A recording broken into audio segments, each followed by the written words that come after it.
नमस्कार, ABP news में आपका स्वागत है। मैं अनूप मिश्रा इस वक्त मौजूद हूं नाथ नगरी बरेली में। वैसे तो बरेली को झुमके के शहर के नाम से भी जाना जाता है, सुरमे के शहर के नाम से भी जाना जाता है, लेकिन बरेली का मांझा भी काफी मजबूत है और ये देखना होगा कि इस बार किसकी पतंग कटेगी। हमारे साथ में तमाम लोग मौजूद हैं। भारतीय जनता पार्टी से डॉक्टर प्रवीण महेश्वरी हैं, समाजवादी पार्टी से भी है तमाम लोगों से बात करेंगे कि इस बार चुनाव में जनता का क्या मूड है, किस तरीके की तैयारी है भारतीय जनता पार्टी की। सबसे पहले आपसे जानना चाहेंगे किस तरीके की तैयारी है इस वक्त। अगर तैयारी देखी जाए तो देखिए, भाजपा एक ऐसा संगठन है जो 24/7 12 महीने और 300 दिन संगठन तैयारी में रहता है। कभी भी कोई चुनाव हो वो हमेशा तैयारी में होता है। आपको सिर्फ एक प्रत्याशी घोषित करना होता है और पार्टी के कार्यकर्ता और पूरा संगठन उसको इतने अच्छे तरीके से लड़ाता है और फिर विजय श्री हासिल करता है। तो बीजेपी इस वक्त पूरे देश में पूरी तैयारी के साथ, पूरी मजबूती के साथ ये चुनाव लड़ रही है। किसकी पतंग कटेगी इस बार? बरेली का मांझा आपने कहा है बहुत मजबूत है। पहले से पिछली 8 बार से यहाँ पर संतोष जी सांसद रहे हैं और हमेशा पतंग हम लोग उनकी लूटते रहे। उन्होंने जो पतंगे काटी वो सब हम लूटते रहे। इस बार भी भारतीय जनता पार्टी का मांझा बहुत मजबूत है। वही मजबूती से पतंग जो भी उड़ रही होगी, सारी पतंगे काटकर भारतीय जनता पार्टी के हिस्से में हम होके सीट आएगी। भाजपा का मांझा काफी मजबूत है। बरेली के मांझे की बात की जाती है तो इस बार समाजवादी पार्टी का जो पतंग है वो कटने वाली है। देखिए, भाजपा जो है चाइनीज मांझे का उपयोग कर रही है, जो देखने में तो धारदार लगती है मगर वो अंदर से निकलती है सद्दी, जो हल्की से उसमें ही कट जाती है। भारतीय जनता पार्टी ने कोई काम नहीं किया है, इसलिए लच्छेदार बातें करके लोगों को गुमराह करके इस प्रकार का काम करना चाहती है। सरकार बनाने की ओर सोच रही है मगर जनता जागरूक है। मुझे लगता है कि ये मांझा और फिल्म ये सब चीजें जनता उतार के इनके पिक्चर क्लोज कर देगी। क्लोज कर देगी। दो लड़कों की जो फिल्म चल रही है इस समय, उनकी फिल्म फ्लॉप होगी या हिट होगी? सुपर फ्लॉप जाने वाली है फिल्म। जैसे कि भैया ने कहा कि भाजपा कोई काम नहीं कर रही है, यदि अगर कोई काम नहीं कर रही होती तो 8 बार से हमारे सांसद नहीं बनते और सारे विधायक हमारे शहर में है, मेयर जी हमारे शहर में, तो ऐसे नहीं बनते। जनता भी सब देखती है, सब समझती है, तभी ये सबको जिताती है। तो इस बार भी 100% जीतने वाली है भाजपा, ही हमारी जीतेगी। भाजपा जीतेगी इस बार? भाजपा जीतेगी। क्यों, ऐसा क्यों? क्योंकि भाजपा काम कर रही है, विकास करने लगता है। भाजपा ने बरेली पूरी घूम के नहीं देखी है ना अभी। अच्छा। ऐसा लग रहा है उनकी बातों से। आपने विकास नहीं देखा बरेली में कितना विकास हुआ है, इसलिए हमारी भारतीय जनता पार्टी ही जीतेगी और हमारा ही प्रत्याशी जीतेगा। आपका प्रत्याशी जीतेगा। अच्छा, आप बताइए, मुसलमानों की बात की जाए, आप मुसलमानों के लीडर हैं, भारतीय जनता पार्टी में हैं अनीश अंसारी जी। मुसलमानों की तरक्की हुई है भाजपा में? जी बिल्कुल तरक्की हुई है, जमीन से लेके आसमान तक। एक गरीब को अनाज देने से लेके IAS IPS तक सारी सुविधाएं मुस्लिम समाज को मिली, भारतीय जनता पार्टी की सरकारों में मिली। दरअसल और पार्टियों की सरकारों में हमेशा ये होता रहा, गैर भाजपाई सरकारों में उन्होंने अपना पराया जाति बिरादरी पंथ धर्म के नाम पे अपने लोगों को एडजस्ट करते रहे। मुसलमानों की तरफ किसी ने नहीं देखा। ये पहली माननीय नरेंद्र मोदी जी की भारतीय जनता पार्टी की सरकार है जिसने सबका साथ, सबका विकास और सबके विश्वास की नीति पर काम किया और वो आज भी कर रही है। अच्छा, आप बताइए, क्या स्थिति लग रही है बरेली की बात करें? बरेली में समाजवादी पार्टी से पूर्व सांसद हैं प्रवीण सिंह गैरन जी, वो सांसद भी रह चुके हैं, संतोष गंगवार जी को हरा चुके हैं और इस बार नया प्रत्याशी है भाजपा का। तो क्या टक्कर रहने वाली है? कोई फर्क नहीं पड़ेगा, जीत रही सीट जी, बिल्कुल जा रही निकल के बीजेपी की। अच्छा, कोई फर्क नहीं पड़ेगा। कैंडिडेट चेंज करने से कोई फर्क नहीं पड़ेगा साहब। आप बताइए। सर बिल्कुल जीतेंगे, 110% जीतेंगे। आज आप बरेली आए होंगे तो आपने बरेली में देखा होगा, जिधर निकल जाओ 4 लेन सड़कें हैं, बेहतर लाइटिंग से लेके कुछ भी आप कहीं भी देख लीजिए। 110% हम जीत रहे हैं भाजपा से। चलिए, समाजवादी पार्टी के लोगों का रुख करते हैं। आपने सुना तमाम लोगों की बातें, बरेली में बहुत विकास हुआ है, बड़े बड़े 4 लेन बने हैं, ऐसा कहना है। 4 लेन से बन रहा है, कहाँ बन रहा है? सिर्फ कागजों में बन रहा है। बरेली की बात कर रहे हैं, आपने मांझे को कहा है, बताइए मांझे के उद्देश्य के लिए क्या कहा है इन्होंने?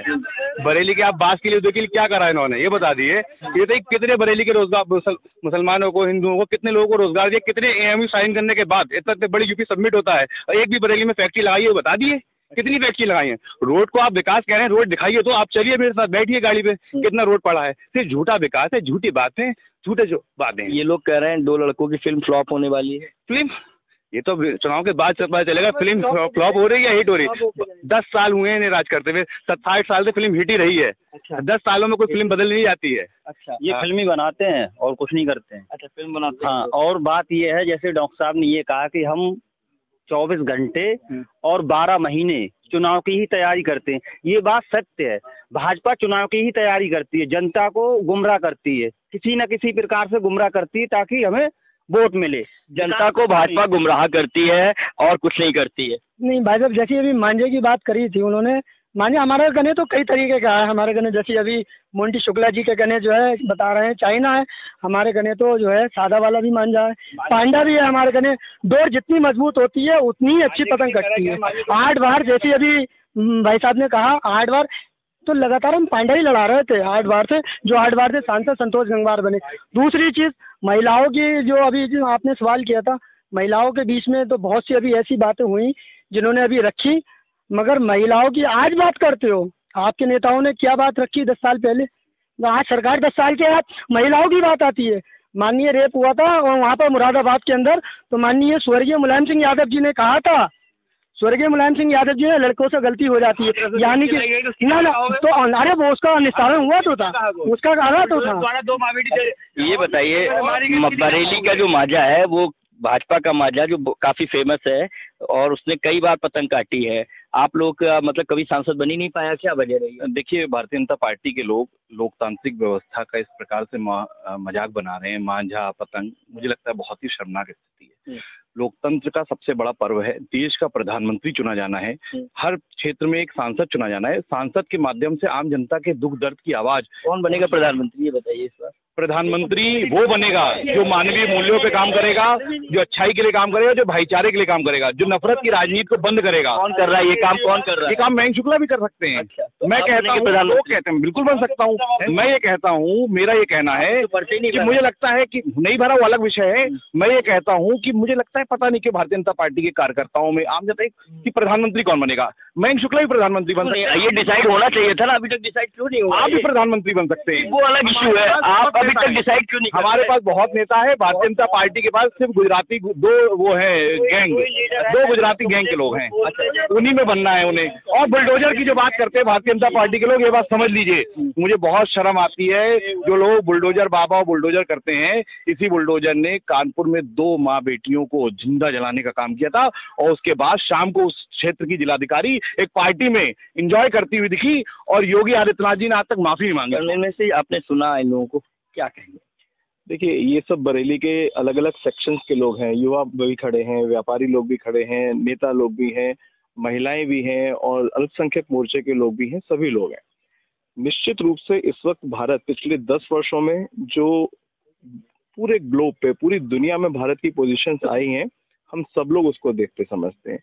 मोदी जी इस वक्त दुनिया के सबसे लोकप्रिय व्यक्ति हैं और अब वो इस इलेक्शन में 10 साल का अपना लेखा जोखा लेकर आ रहे हैं और अगले 25 वर्ष के लिए अपना प्लान लेकर आ रहे हैं।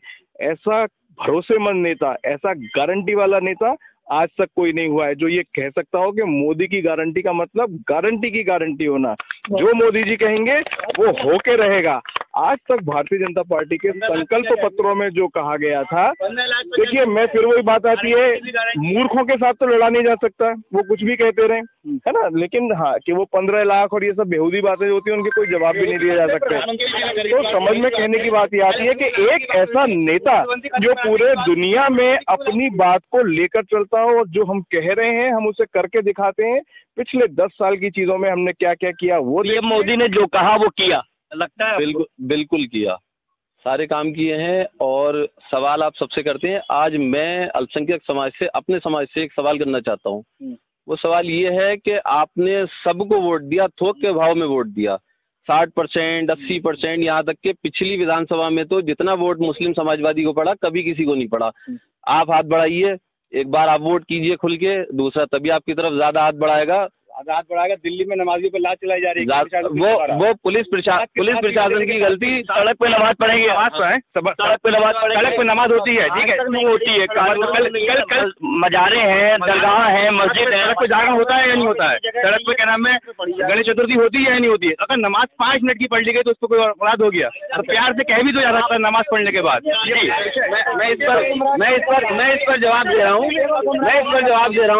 मैं इस पर जवाब दे रहा हूँ। इसमें एक पुलिसकर्मी की गलती थी जिस पर एक्शन हुआ, तत्काल एक्शन हुआ। केंद्र शासित है, हुआ ना, एक्शन हुआ। भारतीय जनता पार्टी का केंद्र शासित राज्य है। और देखिए ये मानसिकता दर्शाता है, बात ये नहीं कि कार्रवाई क्या हुई, बात ये है कि मानसिकता हुई। अब मैं बोलना चाहता हूँ, अभी भाजपा के नेताजी कह रहे थे कि 15 लाख की बात बड़ी बेहुदा है, हम भी कहते हैं बहुत बेहुदा बात है, प्रधानमंत्री को नहीं करनी चाहिए ऐसी बातें।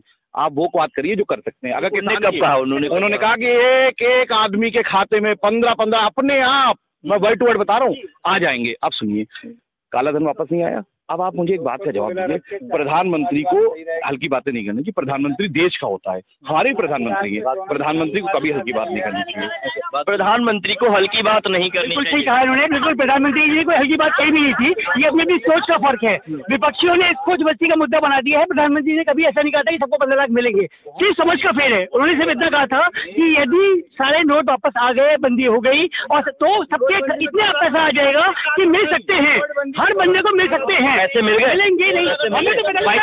भाई साहब, आप क्या चाहते हैं कि हर किसी के अकाउंट में पैसे आए? आप क्या चाहते हैं कि युवा जो है वो ऐसे ही घूमता रहे? ठीक है, अभी 5 किलो राशन लेने वाले ज्यादा लोग कौन है? ठीक है, क्या आपने ग्रामीण अंचल में जाके देखा है कि वहाँ क्या स्थिति थी 10 साल पहले और आज क्या स्थिति है? आप जाइए किसी गांव में, वहाँ देखिएगा, जो लोग खाने के लिए तरसते थे, आज उनके घर के लोग बाहर कमा रहे हैं और उनके बच्चे घर पे आराम से खा रहे हैं। ये अगर कोई दे सकता है तो भारतीय जनता पार्टी ही दे सकती है। भारतीय जनता पार्टी दे सकती है, ऐसा लगता है आपको? दे सकती नहीं है, दे रही है। दे रही है। आप देखिए, लाभार्थियों की संख्या भारतीय जनता पार्टी में ही है। अच्छा। और 400 पार का जो नारा है आदरणीय प्रधानमंत्री जी द्वारा दिया गया, वो निश्चित तौर पे पूर्ण होगा। लाभार्थी, एक घर में 8-8, 6-6 लाभार्थी है। अच्छा। आप मुझे बताइए, किसान सम्मान निधि। लेकिन आपके जो प्रत्याशी हैं उनको बाहरी बताया जा रहा है, ये कहा जा रहा है जो भाजपा के प्रत्याशी है वो पीलीभीत लोकसभा के, जनता उनको क्यों चुने? आदरणीय मोदी जी कहाँ के हैं? गुजरात के ना, लड़ते कहाँ है? बनारस। ये पूरा देश हमारा है, हम कहीं से भी लड़ सकते हैं। बहुत बढ़िया, बताइए, कहीं से भी सर। एक चीज मैं क्लियर बिल्कुल कर दूं, जो भाई लोग कह रहे थे 15 लाख वाली बात, अगर आप लोग ध्यान दें, मोदी जी ने ये कहा था कि विदेशों में इतना काला धन जमा है, अगर वो वापस आ जाए तो एक एक आदमी को 15 लाख जा सकते हैं, मतलब दिए जा सकते हैं। आया नहीं आया? नहीं आ रहा है, प्रक्रिया चल रही है।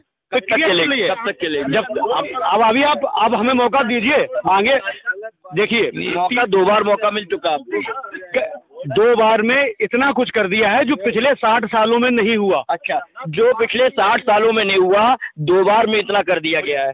बताइए। मुझे बहुत हंसी आती कई बार, विदेशी काला धन नरेंद्र मोदी जी ने कहा था सरकार बनने के अंदर 1 हफ्ते के अंदर ले आएंगे। अब तो 10 साल हो गए, विदेशी काला धन आया नहीं। ये देश की सरकार के आंकड़े हैं कि विदेश में जो काला धन जमा था वो बढ़ गया। विदेशी काला धन बढ़ा है, कम नहीं हुआ है। और आपने आम जनता की जेब से जो पैसा निकाल लिया, उसे आप क्या अपने कार्यकर्ताओं को और अपने जो समर्थक उन्हें गुमराह करते हैं कि आपने काला धन वापस ले आया। अब प्रत्याशी की बात कर लेते हैं। आपके प्रत्याशी प्रवीण सिंह गैरन है। इन लोगों का कहना है सारी जो आप लोग कहते हैं ना पीलीभीत लोकसभा के बाहरी प्रत्याशी, इनका कहना है कहीं से भी लड़ सकते हैं, पूरा देश हमारा है। नहीं तो मैं ये कह नहीं रहा हूँ, मैं विषय ये नहीं है, ये कह रहे हैं इनका विषय हो सकता है इनके दिमाग में बाहरी और रहता हो। आपकी पार्टी लगातार कह रही है बाहरी। मेरा ये कहना है कि प्रवीण सिंह गैरन जी 2009 से 14 तक यहाँ पे रहे सांसद, उन्होंने अपने कार्यकाल में पुल बनाए, उन्होंने पुलिया बनाई, उन्होंने बारात घर बनाए, उन्होंने जितना विकास कार्य है उतने काम किए। मेरा विषय ये है 5 साल प्रवीण सिंह गैरन सांसद रहे। समाजवादी पार्टी का कहना है उन्होंने खूब सारे पुल बनाए, सड़कें बनाई, बहुत सारी फैक्ट्रियां लगाई, ऐसा कहना है। भाई साहब, इन लोगों के चश्मे ही अलग है। उनकी पत्नी उस वक्त यहाँ की महापौर थी, वो सांसद थे और देश में उनका शासन था। आज तक बरेली जितनी बदहाल उस 5 वर्ष में रही थी, आज तक कुछ नहीं हुआ था। और उसके बाद जब मोदी जी ने टेक ओवर किया 2014 में, इन पिछले 10 वर्षों में बरेली के, आप ये सब लोग जानते हैं, बरेली के हर एंट्रेंस पे बड़े बड़े सुंदर द्वार बन रहे हैं जिससे बरेली दिखाई देता है। सारे चौराहों का कायाकल्प हो रहा है, सारी नाच कॉरिडोर बन रहा है, इतने अच्छे सारी चीजें, पूरे शहर की फुटपाथ बने हैं, बस स्टैंड बने हैं, इलेक्ट्रिक बस, सिटी बस जो होती है वो चलने लगी हैं, लोगों के लिए सारी चीजें की जा रही हैं, अम्यूजमेंट पार्क्स बने हैं यहाँ पर। ये सारी चीजें जो बरेली के फेस लिफ्टिंग का काम करती हैं। तो कहीं ना कहीं हमारे शहर को हम जब लोकल बात करते हैं तो उसका बहुत विकास हुआ है। और जो साइड की विधानसभा है उनमें जैसे में छोटी छोटी बातें हैं, लेकिन बिजली घर बने, वहां पर पुल बने, आप लोग सब आते होंगे। समाजवादी पार्टी के प्रवक्ता बीच में जा रहे हैं। नहीं वो तो देखिए ये तो हो गई, अब जब उन्हें दिखाई देगा कि वो लोग चले जाएंगे तो मैदान छोड़ के जाना ही होगा। और लेकिन अभी मैं सबसे अच्छी बात जो यहाँ पर रहेगी वो ये है, जो आज हम जिस चौपाल में खड़े हुए हैं बात कर रहे हैं कि भारतीय जनता पार्टी आपके बीच में अपने काम किए हुए कामों को लेकर आ रही है। हम किस पे भरोसा कर सकते हैं जब हम देखते हैं कि भाई इस आदमी ने ये कहा था और ये करके दिखाया। हम सिर्फ झूठे वादों और दावों की बात नहीं करते, हम अपने किए हुए कामों पर आपके पास बीच में आ रहे हैं और ये कह के आ रहे हैं कि अगली बार जब आएंगे तो जो आज बोल रहे हैं उसका लेखा जोखा लेकर आएंगे और 2047 में हमको भारत को एक विकसित देश बनाना है, इस संकल्प के साथ आएंगे। आपसे जानना चाहेंगे, अभी आपने सुना डॉक्टर प्रवीण महेश्वरी भाजपा का पक्ष रख रहे थे, स्थिति क्या लग रही है इस बार? इस बार स्थिति बीजेपी के पक्ष में बिल्कुल भी नहीं है। जो बात अभी डॉक्टर साहब कर रहे थे विकास की, आप बरेली शहर में जाइए, आपको संजय नगर की रोड देख लीजिए, कितने सालों से बनने को पड़ी है। पिछली सरकार जो 2012-17 में जो चुनाव हुआ था, जब से लेकर अभी तक पूरी रोड संजय नगर कंप्लीट नहीं हुई है। आप राजेंद्र नगर में जाइए, झूलेलाल रोड को छोड़ के बाकी रोडें आप देख लीजिए टूटी पड़ी है। आप कैंट में देख लीजिए, मैन होलों के जगह जगह पे खड्डे हैं, अभी खड्डों की कहीं भरपाई नहीं हुई है। तो कहने को तो कोई हवा हवाई बातें करता रहे कि यहाँ पे वो बन गया, बिजली घर बन गए। मैं तो बिजली घरों की बात नहीं कर रहा हूँ, मैं तो उत्तर प्रदेश सरकार के मुख्यमंत्री योगी आदित्यनाथ जी से पूछना चाहता हूँ, कितने पावर हाउस उन्होंने लगाए हुए हैं। सपा की सरकार को छोड़ दीजिए, मुख्यमंत्री जी बता दें। मैं डॉक्टर साहब की बात नहीं कर रहा हूँ, मैं मुख्यमंत्री जी से सवाल कर रहा हूँ, वो बता दें कितने उन्होंने संयंत्र जो है बिजली विभाग के उत्पन्न करने वाले लगाए, वो एक बता दें। 100 नहीं, एक बता दें। कितनी देर बिजली आती थी? सपा में बिजली आती थी, आप लोग भी देख रहे थे, हम भी देख रहे थे, बिजली तब भी आती थी। सपा में बिजली आती थी। समाजवादी में तो केवल इन लोगों ने जो है झूठों का जो है ना एक जो गट्ठर होता है ना वो बना रखा है उन्होंने। अब ये आपके प्रत्याशी की बात कर रहे हैं, 2009 में सांसद बने प्रवीण सिंह आर्यन, क्या कर लिया उन्होंने? कोई विकास नहीं किया, केवल ये झूठे वादे हैं। कहाँ बिजली आती थी? बिल्कुल हम लोग सब जानते हैं, सपा में सिर्फ और सिर्फ चचा के यहाँ बिजली आती थी या छोटे भतीजे के यहाँ बिजली आती थी। बरेली के एक तरफ बिजली आती थी या बरेली के दूसरी तरफ बिजली आती थी और बरेली को छोड़ दिया जाता था, यही मानते हुए कि यहाँ तो बिजली आएगी नहीं। तो इस प्रकार की जो पॉकेट सीमा यही होता था कि एक जगह पे हम अपने घर पे बिजली भेजेंगे और कहीं बिजली नहीं भेजेंगे। देखिए, बिजली की बात हो रही है, मैं गांव से बिलोंग करता हूं, प्रॉपर गांव में रहता हूं और इस प्रोग्राम के बाद मैं सीधे गांव निकलूंगा। ठीक है, हम देखते थे कि हमारे यहाँ हफ्ता बंधेगा। भाई किस बात का हफ्ता बंधेगा? हम क्या गुंडे माफिया हैं कि हमारे यहाँ हफ्ता देना पड़ेगा? हमको 7 दिन 2 घंटे 3 घंटे रात में बिजली आती थी, 7 दिन 2 घंटे 3 घंटे दिन में बिजली आती। अभी जो सीजन चल रहा है 16 घंटा 18 घंटा बिजली, 16 घंटे 18 घंटे बिजली आ रही है। बात कही, मैं बहुत धन्यवाद देना चाहूंगा इनका, इन्होंने बहुत अच्छा मुद्दा उठा दिया। मेरा हृदय प्रफुल्लित है। आप इनसे कहिए कि सब लोगों के पास मोबाइल है, गूगल करके बताए पिछले 7 साल में जो धन्यवाद दे रहे हैं इन्हें अखिलेश जी का देना चाहिए, क्योंकि अभी ये गूगल कर ले, पिछले 7 सालों में योगी आदित्यनाथ की सरकार में एक भी नया पावर प्लांट बना हो, गूगल कर लें, वो सब अखिलेश जी ने बनाया। आज उन्हीं की बनाई हुई बिजली का उपयोग करके ये लोग राजनीति कर रहे हैं। और सुनिए, ये देखिए इनके विकास की स्थिति है, समझिए महादेव पुल अभी बने हुए थोड़े दिन हुए हैं और ये क्रैक हो गया। अब आप समझिए इनका विकास चीख रहा है, पागल हो गया है, क्रैक हो गया है। भैया बिजली पिछली सरकार में भी आती थी, सबसे बड़ा मुद्दा रोजगार का। इस सरकार में ऐसा कौन सा पर्चा है जो लीक नहीं हुआ? पिछली समाजवादी सरकार में अगर एक भी पर्चा लीक हुआ हो, एक भी पेपर लीक हुआ हो तो ये बता दे। अच्छा, पर्चे लीक हो रहे हैं, मैं जवाब दे रहा हूँ, पर्चे लीक हो रहे हैं तो मैं जवाब दे रहा हूँ आपको। समाजवादी सरकार के अंदर नकल माफिया आपने शब्द सुना होगा, और स्कूलों के अंदर आप जाके उस समय सिचुएशन देखते तो कॉर्नर में बैठ के वहाँ टीचर एक बुक लेकर बच्चों को चंद्राकार में बैठ के लिखाते थे। ये कंडीशन थी, ये स्थिति थी, पर्चे लीक हो रहे हैं ना, ये स्थिति थी समाजवादी सरकार की। दूसरा, बिजली की जो बिजली की बात कर रहे हैं समाजवादी में, जो बिजली की बात कर रहे हैं, रात को 1 बजे आती थी, चर्चा का विषय होता था, व्हाट्सएप होते थे, कॉल करके बताया जाता था मेरी आ गई, तुम्हारी आई या नहीं आई? आप बताइए। भाई साहब, मैं तो देखिए उत्तर प्रदेश की जनता बड़ी समझदार जनता है। मायावती जी को उन्होंने किसी जमाने में बहुमत दिया था, पूरा ट्रांसफार्मर उनका चलता था, जब काम नहीं किया था उनका फ्यूज काटा, अखिलेश यादव बड़ा युवा नेता समझ के आए थे। उत्तर प्रदेश की जनता ने उन पर विश्वास करके उनको पूर्ण बहुमत की सरकार उत्तर प्रदेश में दी। जब उन लोगों ने काम नहीं किया, उनका भी फ्यूज काटा। उसके बाद योगी आदित्यनाथ जी की सरकार आई, उसने ऐसे पावर प्लांट बनाए कि उन्होंने एक बार दोबारा आए। आज तक किसी समाजवादी पार्टी या कोई भी दोबारा जो कहलाते दोबारा कभी नहीं आई। और उत्तर प्रदेश की जनता ने योगी आदित्यनाथ को दोबारा और मोदी जी को दोबारा बुलाया और अब हम तीसरी बार बनाने जा रहे हैं। डॉक्टर साहब ने बहुत अच्छी शानदार बात कही। सारी पार्टियों के बस ये इनके गले कुछ नहीं है, इनके गले कुछ नहीं है बोलने के लिए। हम कौन बिजली हाउस बनाए रहेंगे, कौन बिजली हाउस बनाए? आज गूगल पे रहेंगे, गूगल ना करें, कर ले कौन कर लेना।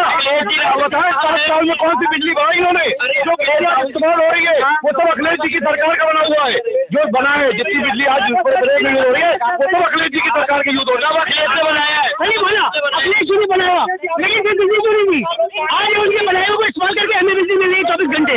इन्वर्टर वालों के व्यापार ठप हो गए। माना तो कम से कम बिजली में शुक्ला जी कह रहे हैं बिजली की बात, आपने 500 संयंत्र लगाए लेकिन 4 जिलों में बिजली आई, केवल 4 जिलों में, 4 जिलों में, 2 जिलों घर घर बिजली, घर घर बिजली चल रही है 24 घंटे, 24 घंटे बिजली चल रही है।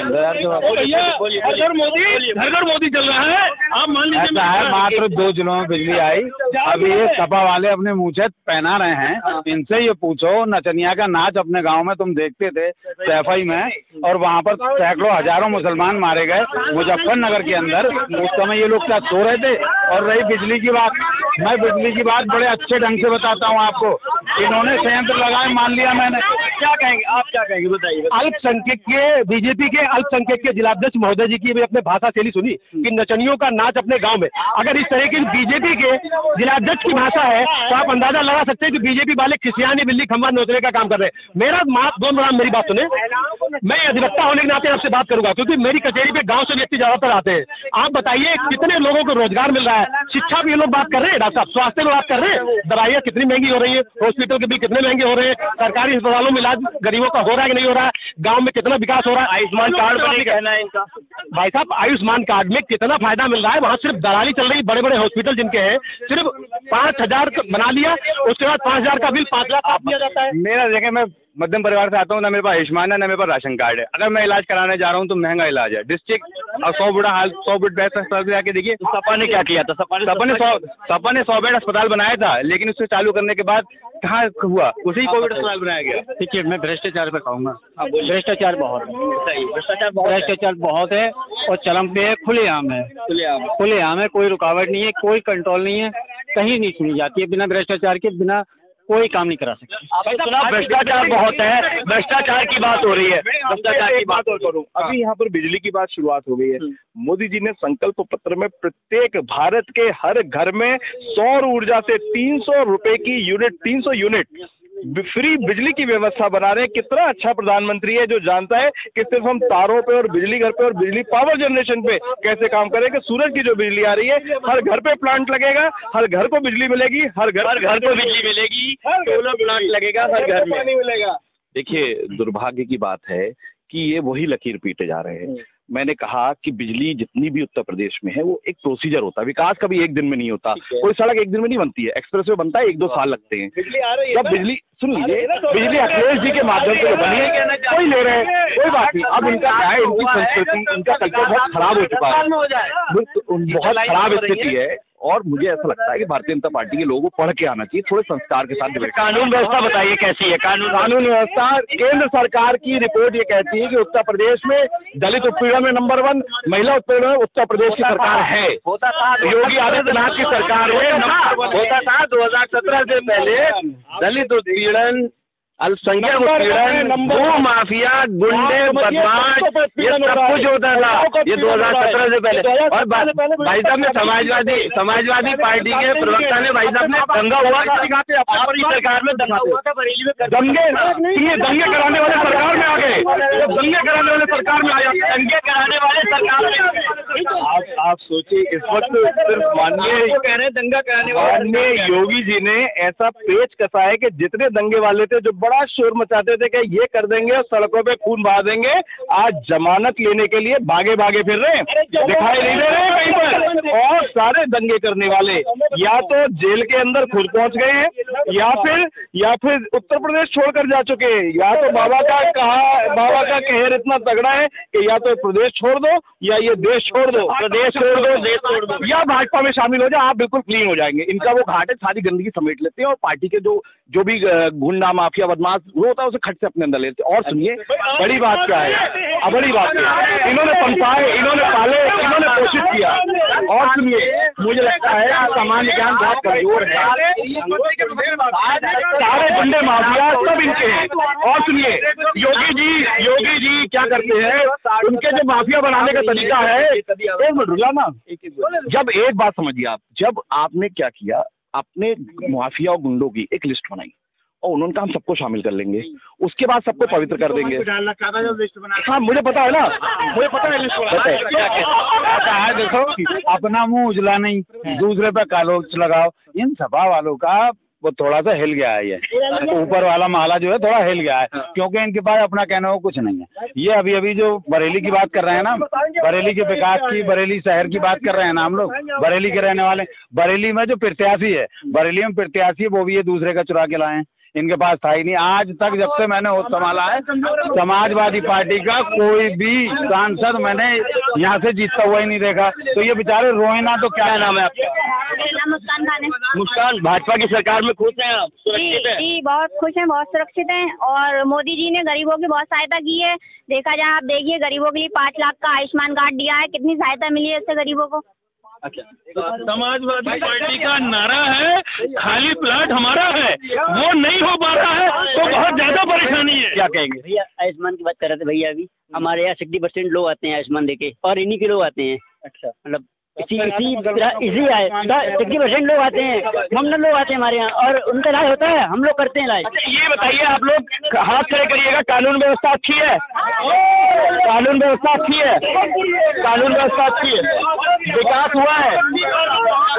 मैं भाई साहब सिर्फ विकास से बात करना चाहता हूँ। जो ये लोग कह रहे हैं विकास की बात, विकास की कहाँ बात है? सिर्फ नारा लगाने से योगी मोदी जिंदाबाद नहीं होते। बरेली सीट प्रवीण सिंह आर्यन जी जीत रहे हैं और भारी बहुमत नहीं होते। बीजेपी वाले कितने भी नारा लगा दे, ये सरकार को नहीं रोक पाएंगे। चाहे तो ये 40 में सिमट जाएंगे भाई साहब, 40 में सिमट जाएंगे।